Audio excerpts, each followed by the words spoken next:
ओम शांति। दुर्गा माँ, संतोषी माँ, पार्वती माँ, काली माँ, लक्ष्मी, सरस्वती, चारों तरफ देवियों का आह्वान, जागरण, व्रत, पवित्र जीवन, माहौल ही सात्विकता का है। क्योंकि नवरात्रि शुरू हो चुके हैं आज से। हम सब मिलकर कितनी प्यार से, श्रद्धा से, भावना से शक्तियों का आह्वान कर रहे हैं, जिनको हम कहते हैं शिव शक्ति। उनका आह्वान हो रहा है। लेकिन थोड़ा सा आज कुछ क्षण लेकर इस पे चिंतन करते हैं कि हम किसका आह्वान कर रहे हैं। उन्हें हम शक्ति भी कहते हैं, उन्हें हम माँ भी कहते हैं, उनको हम अस्त्र शस्त्रों के साथ दिखाते हैं और उनके ही चरणों में हम असुर भी दिखाते हैं। ये सब चीज़ हमें कौन से ज्ञान का अर्थ सिखाने की कोशिश कर रही है।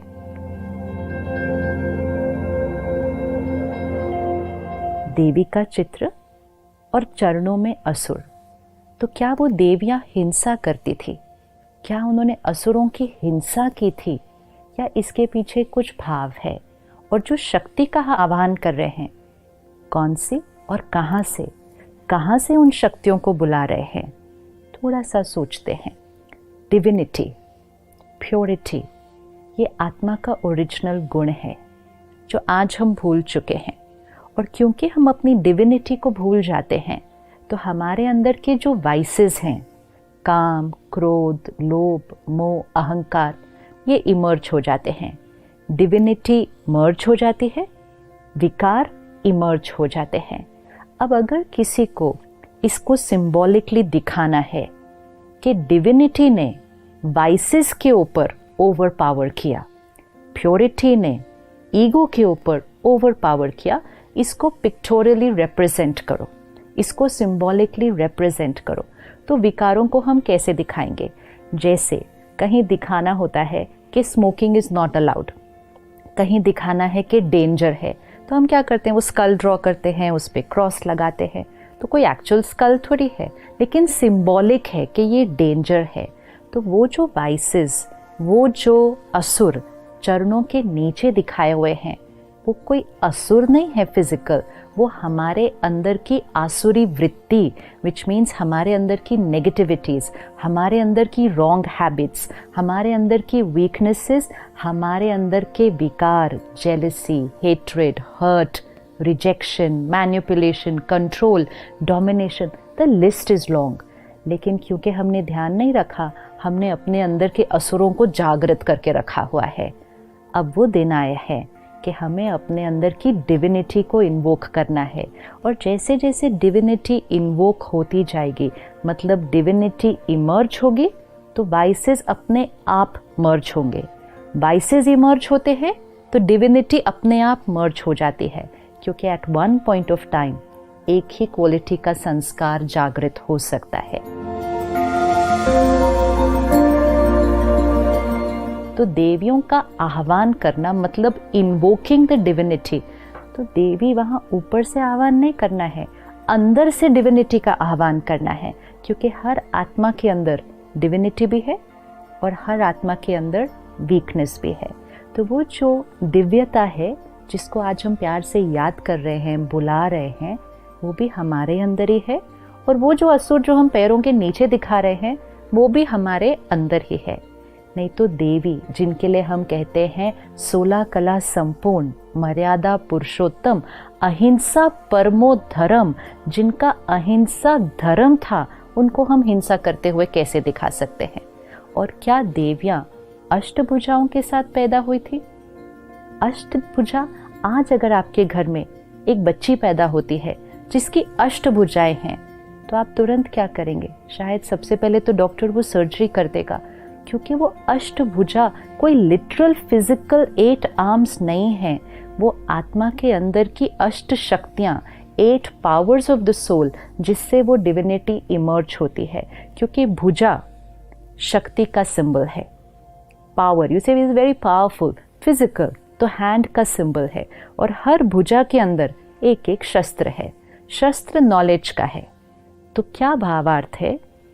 ज्ञान के शस्त्र को लें, आत्मा अपने अंदर की शक्ति को यूज करे, और जब ज्ञान के शस्त्र से आत्मा शक्ति को जीवन में यूज करेगी तो डिविनिटी इमर्ज हो जाएगी, और जब डिविनिटी इमर्ज हो जाएगी विकार मर्ज हो जाएंगे।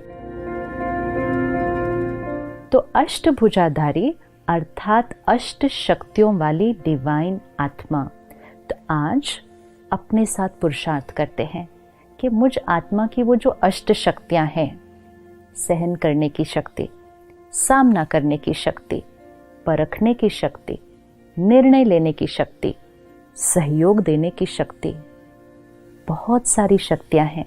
और आज हम बहुत इजीली कह देते हैं मेरे अंदर तो शक्ति ही नहीं है, मेरे से तो सहन ही नहीं होता, मैं नहीं सबके साथ एडजस्ट कर सकती, और एडजस्ट करूँ तो कितना करूँ, मैं ही सबका एडजस्ट करूँ, मैं ही ये हमने कहते कहते क्या कर दिया, अपने अंदर की शक्तियों को कम कर दिया। तो ये 9 दिन शक्तियों का आह्वान करना है। और शक्तियों का आह्वान करने के लिए हम क्या करते हैं? सबसे पहले जागरण करते हैं। अब सोचने की बात है, देवियों को याद करना है, उनकी महिमा करनी है, दिन में क्यों नहीं कर सकते हैं? रात को जाग कर क्या करने की जरूरत है? क्या दिन में करने से हम देवी की महिमा नहीं कर सकते हैं? लेकिन जागरण मतलब अज्ञान की नींद से जागरण। तो जब इस सृष्टि पर कलयुगी अंधकार है, अज्ञान, इग्नोरेंस, डार्कनेस, जब अज्ञान है तब अवेकनिंग की ज़रूरत है। अवेकनिंग अर्थात waking up from that night of ignorance. Awakening मतलब अज्ञान की नींद में सोए हुए हैं, उससे जागरण करो। तो रात को जागना है मतलब अज्ञान की नींद से जागना है। तो रात को जाग के डिविनिटी का आह्वान करना है। फिर हम ये 9 दिन व्रत करेंगे। अब क्या व्रत सिर्फ खाने पीने की चीज़ों का करना है? व्रत मतलब प्लेज, वाव लेना कि मुझ आत्मा ने ये करना है।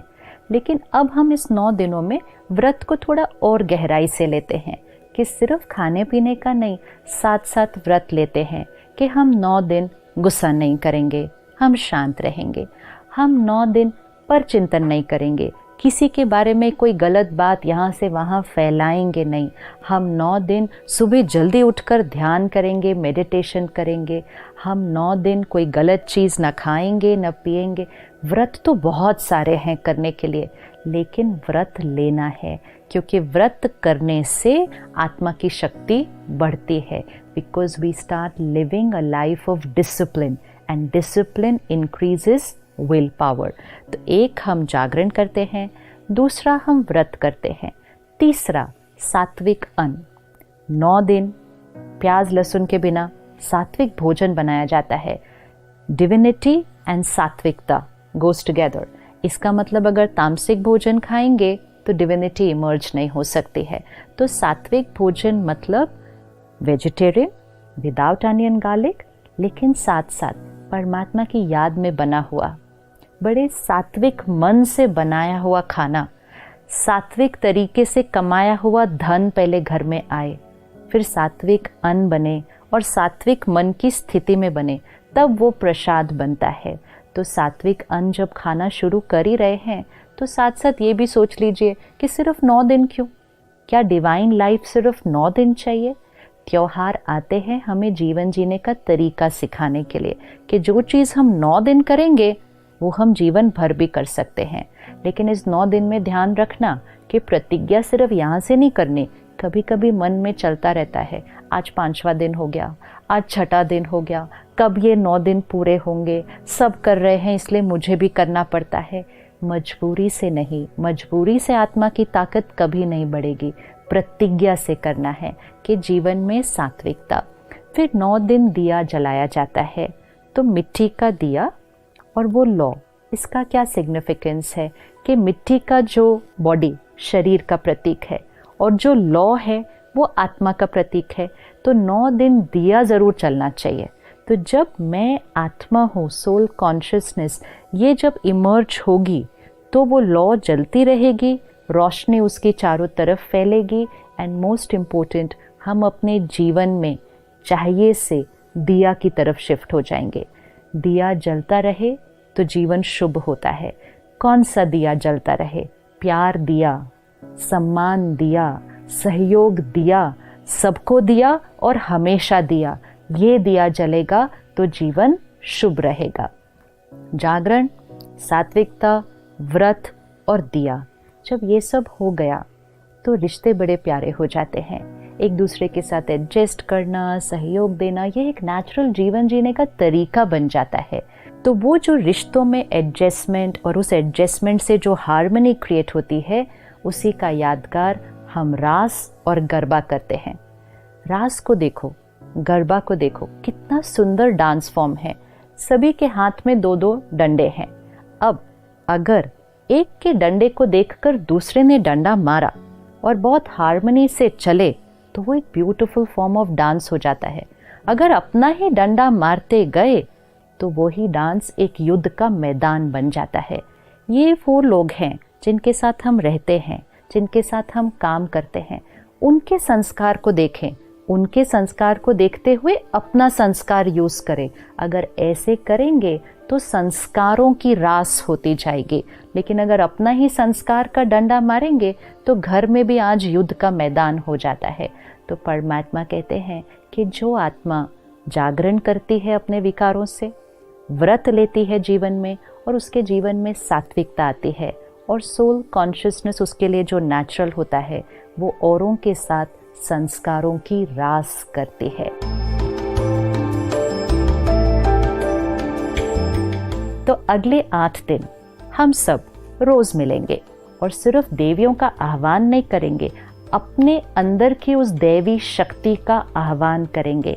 हर रोज हम आत्मा की एक एक शक्ति को लेंगे कि उस शक्ति को कैसे मुझे अपनी लाइफ में लाना है, कैसे उसको इमर्ज करना है, कैसे उसको प्रैक्टिकल लाइफ में यूज करना है, और साथ साथ वो शक्ति कौन सी देवी का प्रतीक है और वो देवी हमें क्या सिखा रही है। तो अगले 8 दिन हम सब मिलकर सही मायने में नवरात्रि मनाएंगे। ओम शांति।